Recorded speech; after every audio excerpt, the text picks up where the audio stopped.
ధీరజ్ చంద్ర గారు, మరి మీరు కూడా మీ అమూల్యమైన గొంతుని మాకు వినిపించరాదు? మూషిక వాహనమెక్కి ముల్లోకాలను ఏలగ మా బొజ్జ గణపతి వచ్చాడయ్యా. ఆది పూజ్యుడవయ్యా, జ్ఞాన రూపుడవయ్యా, అందాల గణపతి వచ్చేనయ్యా. నీలాప నిందలు మాలోని దోషాలు ఏకాదంతా నీవే తొలగించయ్యా. నీ పిల్లలందరూ భక్తితోనూ వచ్చి చేసేటి పూజలు చూసల్లయ్యా. అయ్యా అయ్యా అయ్యా అయ్యా ఓ గణపయ్యా, నీకే మా మొక్కులని మొక్కినవయ్యా.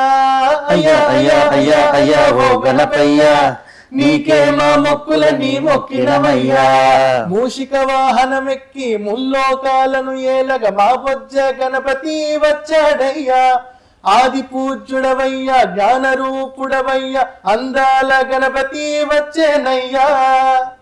ఎంత చక్కగా పాడారండి. నిజంగా ముగ్గురు కళాకారులు అన్నందుకు. ఇది ఈ పాట అనే కంపోజ్ చేసి అనే రాశారండి. అనే లిరిసిస్ట్ కూడా రాస్తాడు. అంటే మీరు వాగ్గేయకారులు అంటారు, అప్పుడు ఉండేవారు. వాగ్గేయకారులు అంటే రచించి పాడే వాళ్ళని వాగ్గేయకారులు అంటారు.